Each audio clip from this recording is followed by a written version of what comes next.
Alors encore, internautes, bonjour à vous. Je suis venu aujourd'hui, je suis votre frère. Par la grâce de Dieu, le pasteur James, je viens encore avec une motivation. Nous avons notre sœur qui avait posé une question. Elle est allée dans une église et selon elle, le message était un message de la condamnation. Parce que pour elle, il y a un verset de la Bible qui autorise aux chrétiens de boire l'alcool. Parce que selon elle, il dit que le premier miracle de Jésus-Christ, il avait changé l'eau en vin. Oh, que Dieu soit loué. Osée chapitre 4, le verset 6, la Bible dit « Mon peuple périt parce qu'il n'a pas de connaissance ». Vous savez qu'avant que Jésus n'existe, il y a eu des gens qui ont vécu avant lui. Et Dieu, Jésus-Christ est Dieu.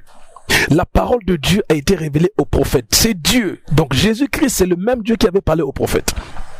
Et au temps ancien, si vous lisez Proverbes chapitre 31, le verset 4, la Bible dit, il n'est pas au roi, donné au roi de prendre de l'alcool.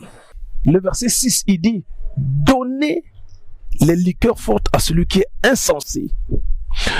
Mon frère, ma soeur, êtes-vous insensé? Non, vous ne l'êtes pas.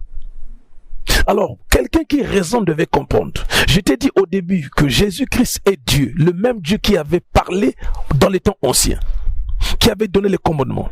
C'est lui qui avait changé l'eau en vin. Qu'est-ce que Dieu veut te dire? Dieu ne se contredit jamais. Ce vin, ce n'est pas le vin enivrant. Non, Dieu ne se contredit pas. C'est du vin non alcoolisé qui ne peut pas rendre quelqu'un ivre. Mais vous voyez aujourd'hui, c'est soi-disant envoyés de Dieu qui viennent épauler, c'est parce qu'ils prennent de l'alcool.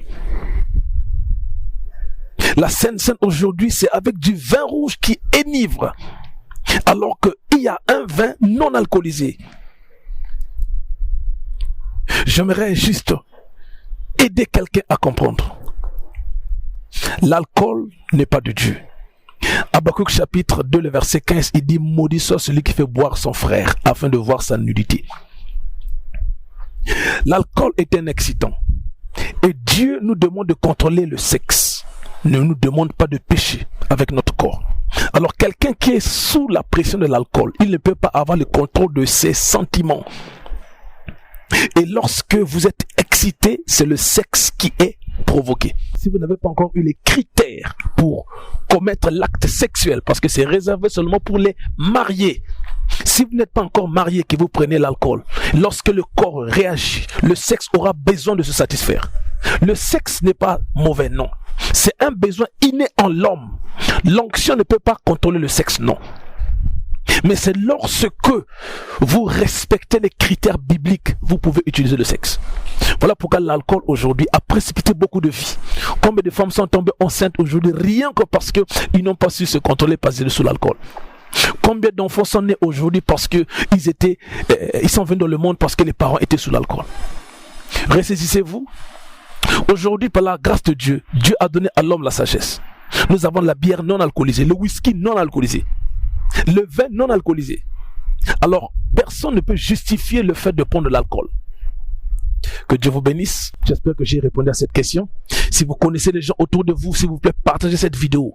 Que les vies soient sauvées. Jésus revient bientôt. Il viendra trouver et racheter une église sans tache. Et l'église, c'est notre corps.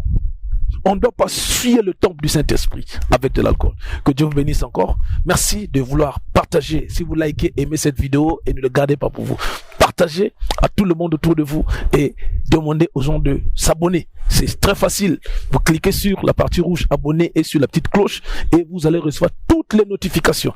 Que Dieu vous bénisse encore. Merci à vous de rester en vie. On se revoit à la prochaine. Bye.